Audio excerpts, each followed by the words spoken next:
상가임대차 보호법의 조문들을 가지고 해설을 해드리려고 합니다.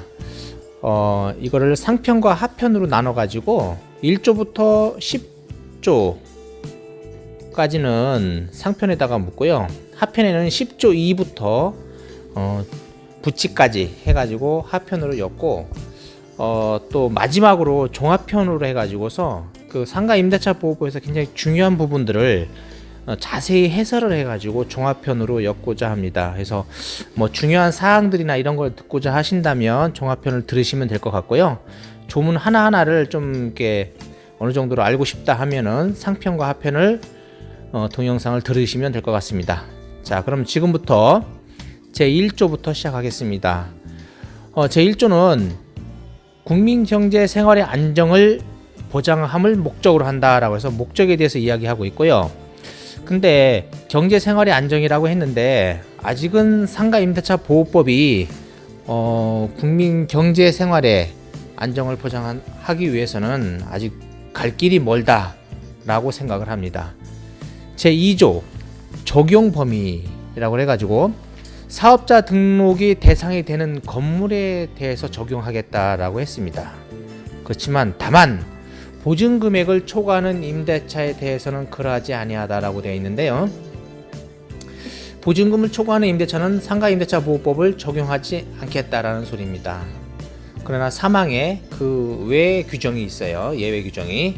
제2항 1항 단서에 따른 보증 금액을 정할 때, 그러니까 상가임대차 보증 금액을 초과하는 보증 금액을 정할 때는 지역별로 구분하여 규정하되, 그러니까 지역별로 구분해 가지고 편차를 두겠다는 겁니다. 보증금 외에 차임이 있는 경우에는 대통령이 정하는 비율을 곱하여 환산한 금액을 포함한다라고 해서 보증금 플러스 월세 곱하기 100을 한 금액의 환산 보증금을 지역별로 구분해서 규정하고 있다 이겁니다.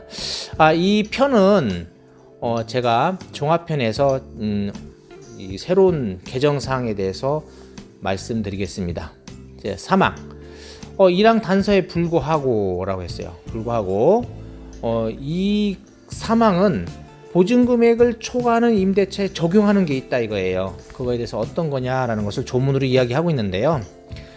중요한 거는 이제 대항력에 대한 거는 인정해 주겠다. 계약갱신 요구에 관한 거는 보증금을 초과해도 인정해 주겠다. 권리금 회수 기회보장도 마찬가지다 이거예요.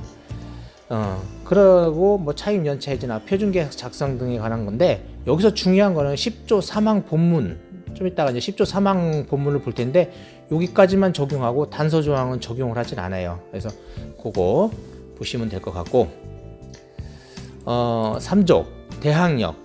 대항력은 건물의 인도와 사업자 등록을 신청한 것 중에서 늦은 거에 그 다음날 0시 제3자에 대해서 효력이 생긴다라고 했습니다. 그러면 그 다음날 0시에 효력이 생기는데요. 경매의 경우는 약간 다릅니다. 경매는 말소 기준 권리가 있는데요.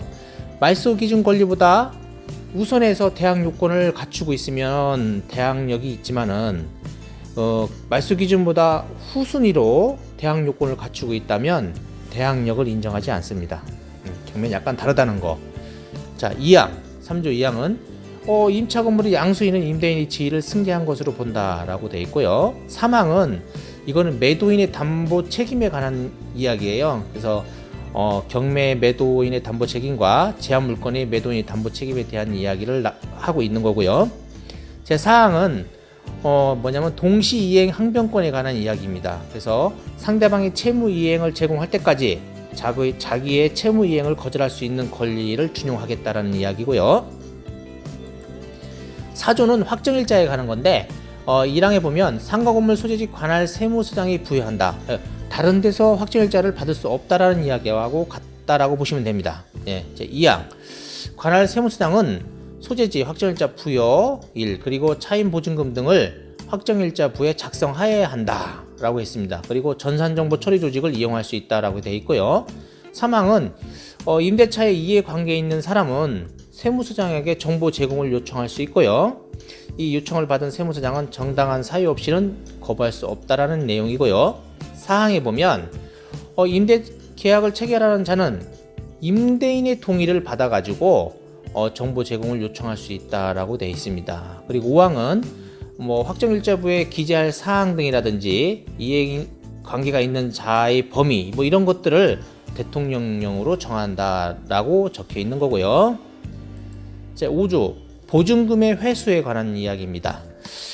1항을 보면 보증금 반환 청구 소송의 확정 판결 아니면 집행권원에 의해서 경매를 신청하는 경우에는 집행 개시 요건을 하지 아니한다라고 했는데, 이것이 뭐냐면 집행 개시를 원래 요건을 하려면 내가 명도를 내 건물을 비워주고서 소송을 해야 되는데 그것을 적용하지 아니하고 내가 건물을 점유하는 상태에서 보증금 반환 청구 소송이라든지 집행권원에 의해서 경매를 신청할 수 있다라는 것입니다. 이제 1항의 내용이고요. 2항은 우선 변제권에 관한 내용입니다. 그래서 대항력을 갖추고 확정 일자를 받은 임차인은 경매나 공매 시에 후순위 권리자나 그 밖의 채권자보다 우선해서 경매를 신청할 수 우선 변제 받을 수 있다라는 내용입니다. 3항은 임차인은 임차 건물 양수인에게 인도하지 아니하면 보증금을 받을 수 없다라고 되는데, 이거는 뭐냐면 배당금, 그러니까 우선 변제권이 있을 때 권리가 있어 내가 받을 돈이 있어요. 배당금을 받을 돈이 있을 때 내가 그 건물을 인도하지 않으면 배당금을 수령할 수 없다는 소리입니다. 4항은 이의가 있는 관계에는 경매법원 체납처분청에 이의를 신청할 수 있다라고 되어 있는데, 이거는 배당 이의에 대한 신청 내용이고요. 5항도 마찬가지예요. 배당 이의에 관한 사항들입니다. 그래서 경매 시에 적용되는 내용들이고요. 6항도 마찬가지예요. 내가 배당 이의 신청을 하면은 신청일로부터 7일 이내에 소송을 해야 됩니다. 배당 이의 소송을 하는데 그 소를 제기했을 때는 그 소송이 종결될 때까지 신청 범위 내에서 임차인 또는 우선 변제권을 승계한 금융기관 등에 대한 보증금의 변제를 유보하고 남은 금액을 배분해야 한다. 그래서 소송이 끝날 때까지 그 보증금에 대해서 배분하지 않겠다라는 소리예요. 그래서 그거를 유보하고 배분한다. 7항은 금융기관 등이 각호의 금융기관 등이 우선 변제권을 취득한 임차인이 보증 반환 채권을 계약으로 양수한 경우에는 양수한 금액이 범위에서 우선 변제권을 승계한다라는 건데, 이게 뭐 확정일자를 받은 사람이라든지 임차권 등기 아니면 임대차 등기를 한 사람들을 양수해서 우선 변제권을 승계와 받을 수 있다라는 거예요. 근데 뭐 거기 은행에 대해서 쭉 나열을 해놨고요.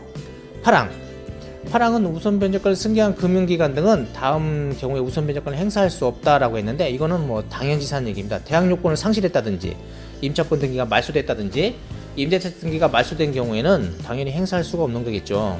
근데 9항은 금융기관 등은 우선 변제권을 행사하기 위해서 임차인을 대리하거나 대여 임대차를 해지할 수 없다. 이거 당연한 얘기고요.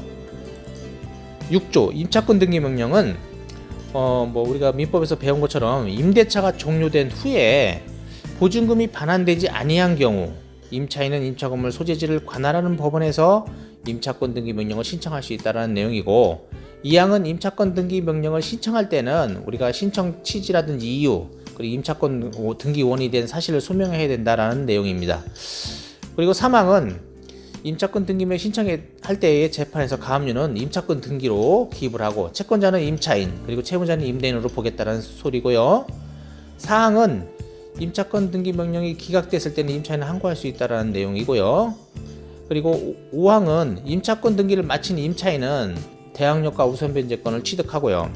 다만 임차인이 임차권 등기 이전에 이미 대항력과 우선 변제권을 취득했을 경우는 그대로 유지가 된다라는 소리고, 임차권 등기 이후에는 대항요건을 상실하더라도 이미 취득한 대항력과 우선 변제권은 상실하지 아니한다. 예, 우리가 배웠던 내용들입니다. 이거는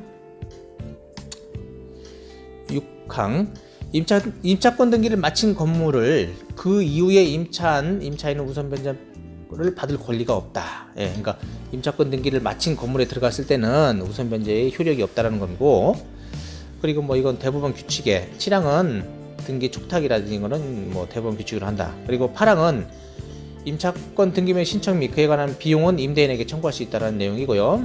9항은 임차인이 대의하여 임차권 등기명을 신청할 수 있다. 이거예요. 금융기관 등은요. 그때 임차인은 금융기관으로 보겠다라는 내용입니다. 7조 임대차 등기 효력인데 이게 임차권하고 약간 다르잖아요. 그래서 건물 임대차 등기 효력에 관하여 지금 6조 5항 및 6항을 준용한다는데 6조 5항하고 6항이 뭐냐면 대항력과 우선 변제권을 상실하지 아니하고 등기 이후에 임차하면 우선 변제를 받을 권리가 없다 이거예요. 그러니까 대항력과 우선 변제권을 상실하지 아니한다라는 거고 임대차 등기를 하면요. 그리고 6항은 등기 이후에 임차하면 우선 변제를 받을 권리가 없다라는 것을 이야기하고 있는 겁니다. 제 2항 임차인이 대항력 또는 우선 변제권을 갖추고 민법 제621조 1항에 따라 임대인의 협력을 얻어서 그러니까 임대인의 협력을 얻어야 된다는 거예요. 얻어서 임대차 등기를 신청하는 경우에는 다음 각호의 사항을 기재해야 된다. 이를 증명할 수 있는 서명을 첨부해야 된다는데 그것이 바로 사업자 등록을 신청한 날 아니면 그리고 임차 건물을 점유한 날 그리고 임대차 계약서의 확정일자를 받은 날을 첨부하라는 겁니다. 8조 경매에 의해서 임차권이 소멸. 임차권은 임차 건물에 대해서 민사집행법에 따라 경매가 실시되는 경우에는 그 임차 건물이 매각되면 소멸합니다. 그렇지만 다만 단서 조항에 보면 보증금이 전액 변제되지 아니한 대항력이 있는 임차권은 그러하지 아니하다라고 되어 있는데요. 여기서도 약간 예외가 있어요. 뭐냐면 아까 얘기했지만 말소기준 권리보다 우선해서 대항요건을 갖추고 있어야만 소멸을 하지 않는 거고요. 그 이후에 대항요건을 갖추고 있는 거는 우리가 일반적인 대항력을 가지고 거기다가 대항할 수가 없습니다. 그러니까 경매에서는 좀 다르다라는 거. 9조 임대차 기간. 임대차 기간은 1년 미만으로 정한 임대차는 1년으로 볼 수 있고요. 다만 임차인이 1년 미만으로 정한 기간을 유효하게 주장할 수 있다라는 거예요. 그러니까 뭐 6개월 정도 계약했다 그러면 6개월을 주장할 수 있다라는 얘기입니다. 그리고 6개월로 했어도 내가 1년을 하고 싶다 그러면 1년을 주장할 수 있다는 소리고요. 이 항은 임대차가 종료한 경우에도 임차인이 보증금을 돌려받을 때까지는 임대차 관계는 존속하는 것으로 본다. 예. 아까도 뭐 이야기했지만 건물을 비워주지 않는다 그러면 보증금을 돌려받기 위해 소송도 가능하다는 거예요. 그 건물을 점유하면서. 제 10조 계약갱신 요구인데 이게 중요한 내용이에요. 10조 내용이. 그래서 1항부터 자세히 보겠습니다. 1항은 임대인은 임차인이 여기서 임차인이라는 게 중요하다는 거예요. 임차인이 임대차 기간 만료되기 6개월 전부터 1개월 전까지 사이에 계약갱신을 요구할 경우 정당한 사유 없이 거절하지 못한다라는 거예요. 그러니까 임차인이 계약갱신을 요구하면 거절하지 못해요. 근데 10조 이 10조는 보증금을 초과하는 임대차에도 적용을 하고 있잖아요. 1항은 그러면 보증금을 초과하든 안 초과하든 계약갱신 요구를 하면 거절하지 못한다 이거예요. 그렇지만 다만 다음 각호 어느 하나의 경우에는 그러하지 아니하다. 그래서 임차인이 3기 차임액을 연체했다든지 거짓이나 부정한 방법으로 임차를 했다든지 아니면 서로 합의해서 상당한 보상을 했다든지 임대인이 동의 없이 전대를 했다 임차인이 아니면 임차 건물을 뭐 중대하게 과실로 파손을 했다든지 아니면 임차 건물이 멸실이 돼가지고 임대차 목적을 달성하지 못한다든지 또 여기서 중요한 게 뭐냐면 건물의 전부 또는 대부분을 철거하거나 재건축하기 위해 점유를 회복할 필요가 있다라는 건데 이거는 임차인에게 계약 체결 당시 구체적으로 고지하고 계획에 따르는 경우에만 가능하다는 거. 그리고 안전사고라든지 이런 우려가 있는 것도 안전진단을 굉장히 좀 이렇게 디테일하게 보고 있기 때문에 어렵다라고 보시면 됩니다.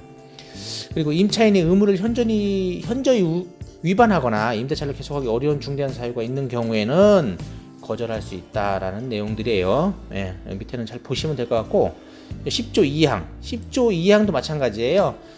보증금을 초과하는 임대차도 적용합니다. 그래서 계약갱신 요구권은 최초의 임대차 기간을 포함해서 전체 10년을 초과하지 아니하는 범위에서 행사할 수 있다라고 되어 있고요. 이 부분 외적인 걸 종합해서 또 말씀드릴 거예요.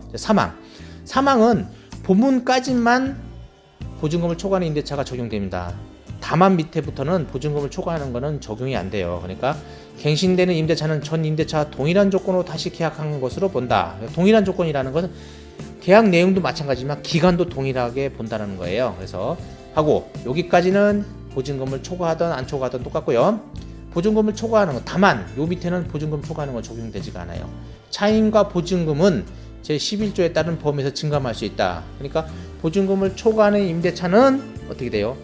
증감을 할 수 있는데 그 범위가 없다라는 거예요. 예, 그러니까 몇 프로가 올라갈지 그거는 임대인 마음일 수도 있다라는 거겠죠. 이제 사항, 임대인이 제1항의 기간 이내 임차인에게 갱신 거절의 통지, 그러니까 임차인에게 갱신 거절의 통지 또는 조건의 변경 통지하지 아니한 경우에는 그 기간이 만료된 때 전 임대차 동일한 조건으로 다시 임대차한 것으로 본다라고 되는데, 이것은 이 경우 임대차의 존속 기간은 1년으로 본다라고 되어 있습니다. 이거는 묵시적 갱신에 관한 이야기인데, 묵시적 갱신은 어떻게 돼요? 임대차 그 계약 내용은 똑같은데 동일한 조건으로인데 기간은 어떻게 1년으로 보겠다라는 거예요. 그러니까 1년으로 보겠다. 근데 여기서 중요한 건 뭐냐면 이 사항은 보증금을 초과하는 임대차에는 적용하지 않는다는 거예요. 그래서 묵시적 갱신은 보증금을 초과하는 임대차에는 적용되지 않는다라고 보시면 됩니다. 제5항, 사항의 경우 임차인은 언제든지 임대인에게 계약 해지를 통보를 할 수 있고 임대인이 통보를 받은 날부터 3개월이 지나면 효력이 발생한다라고 했습니다. 그래서 묵시적 갱신은 임차인 입장에서는 뭐 언제든지 계약을 해지를 통보할 수 있어요. 그때는 3개월이 지나면 효력이 발생한다라는 것이고요. 이제 10조 2부터는 이제 하편에서 제가 엮어드리려고 합니다. 그러니까 제가 좀 말을 빨리 했는데요. 상편에 다른 내용들은 종합편에서 더욱 자세히 설명을 해드릴 거예요. 계약 갱신에 관한 것들이 굉장히 중요하기 때문에 그거에 대해서 임대인과 임차인의 구분을 져가지고 제가 자세히 종합적으로 중요한 내용들을 종합할 거니까 여기서는 조문을 가지고 이렇게 파악했다는 것에 만족을 하고 하편에서 다시 10조 2부터 설명을 하나하나 해드리고자 합니다. 들어주셔서 감사드리고요. 구독, 좋아요 부탁드리고자 합니다. 꼭 눌러주세요. 감사합니다. 하편에서 뵙겠습니다.